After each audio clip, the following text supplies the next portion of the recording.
Welcome to Debbie's Grill, where we talk about issues that matter to the state, void of politics, fear or favor.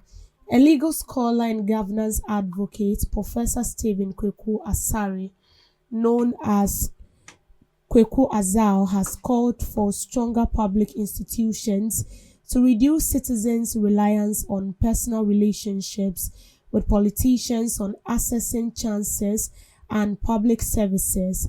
According to him, Ghana's governance system has created an environment where access to jobs, scholarships, contracts, promotions, and other public services often appears to depend on political connections rather than transparent and merit-based processes.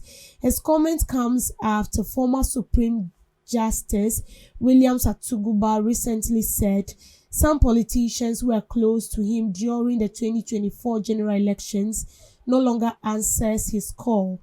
In a Facebook post, he said Justice Atuguba's experience reflects a broader governance challenge rather than simply politicians abandoning their associates after elections. The larger problem is not that every political relationship fails to survive an election. It is that a system of governance encourages people to believe that personal access to politicians is necessary for navigating public life.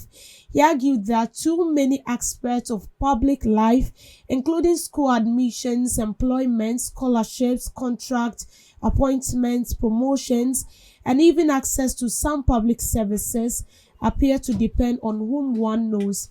That is the soil in which cronyism and nepotism grows, he said, describing the situation as familiar family and friends governance. He noted that while it is unrealistic to expect politicians to maintain close relationships with people who supported them during the election campaign, citizens should also not have to rely on political contact to secure opportunities. He called for transparent criteria, competitive processes, published outcomes, auditable decisions, and effective appeal mechanisms to public administration, stating this will restore confidence in state institutions.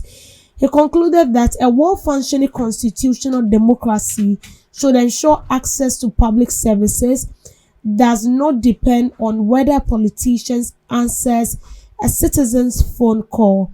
In properly functioning state, it should not matter very much whether politicians answer your call. The institution should answer, he wrote. So this is very common. Right here in Ghana, you don't get employed by your merit, how good you are, what you can bring to the table, how good you can help build the company which is employing you, but rather you get employed based on connection, the connection you have with a politician, the connection you have with a top government official. And this has become so common. You see, it has become so common that even before you get placement or with NSS, before you get placement, it even comes with protocols. Protocols because we have people who want to work in big institutions. I mean, it's kind of a plus for you when you work in notable institutions. And a lot of people wants to do that. And so when it happens like that, you need connections. You need connection with some of these top people who work in these offices. If you don't have the connections, it's cost 90 log 1.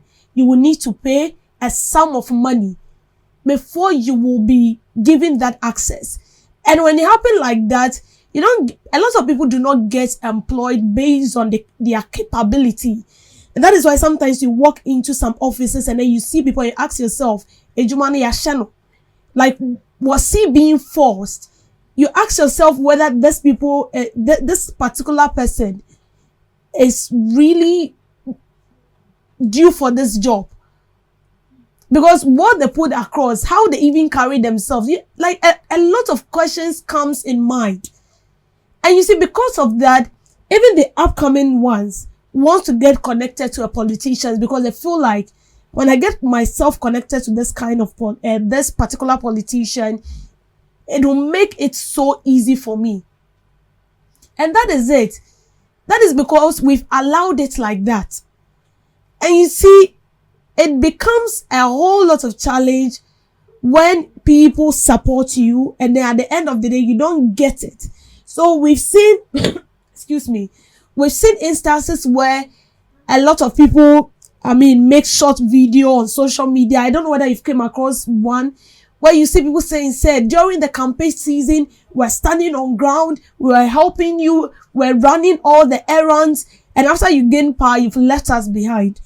There is this particular notion that whilst I'm running errands for you, and a pekim will say, you need to compensate me.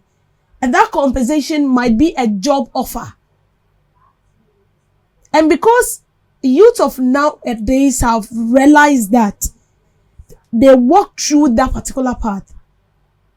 Because they've realized that with the certificate, you wouldn't get employed. And it's common. We have uncountable graduates around. They are very intelligent. Very, very intelligent. You could tell from the way they talk, from the way they act.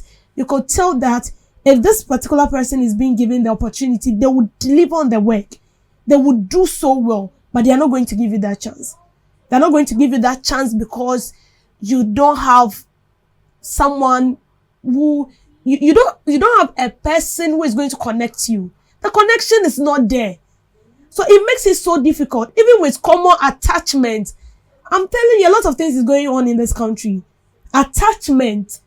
If you don't know anyone, it becomes so difficult. You have to maneuver your way around. You have to know someone in that office. Either you are connected to the manager, you have access to the secretary, you have access to someone working in there, or you know of a colleague who has a connection with someone in that office. So you see the trend. And that is why we end up employing, we end up recruiting people who are not capable for the work, people who are not competent, people whose credibility is being tainted. And with this kind of people, how do you expect them to deliver? They are not going to deliver. They cannot even deliver on the work. Personally, I know before someone gets employed, there are interviews. You need to be interviewed. And sometimes people are even taken based on probation. Although they've taken you in, but there are still some sort of doubt. So the leaders in that particular office need to assess you and then comes to a final conclusion that this particular person is good for the work. This person can deliver. Then we hand over that particular mandate to you. But we don't do it. And it has made seeking employment here in Ghana very, very difficult. Employment now is based on whom you know. So we term it whom you know protocol. If you don't know anybody, then forget it. Even with schools, admission,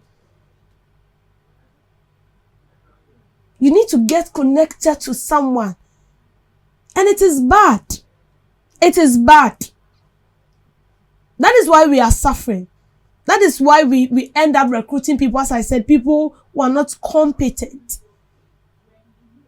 People who are not credible. They are not loyal. They are not punctual. You can even tell from the way they act. But no. And you see, the most surprising thing is, sometimes these people want to make a fool out of the youth. So this is what they will do. They'll give out the chance or employment, come in, bring in your CV and all that. But let me be sincere with you. They've already taken the people that they want to employ. So even if they are taking in 20 people, they've already given slot to 15 people. And that is why sometimes even in your constituency, the government will be like, oh, they've opened the portal for recruitment for this particular position, for this particular office, for this particular institution. And then they'll give out the slot. Maybe in the Upper East region will have like 100 slots. The Volta region will have like 200 slots. Greater Accra will have like 50 slots. And by the time you go in for that slot, they've already shared it to the people they know. So by the time you get in, protocol are serving for bro. You are just wasting your time and your money. They will interview you, they will take your number, and then they'll tell you that you will hear from us, and it ends there. And you see, that is why now people who realize that they don't have connections, they've resorted to praying, because you know that so if you don't resort to praying, it makes it so difficult. So please, we are begging you, we should resist from employing or recruiting people based on connections, based on because you've helped me during my campaign, so I need to give you something. I need to compensate you. No. We need to employ people based on their competence, based on their capability, not on merit or not on political connection. Because when it happens like that, we are rather destroying the country than building. Thank you for making time with me on Debbie's Grill.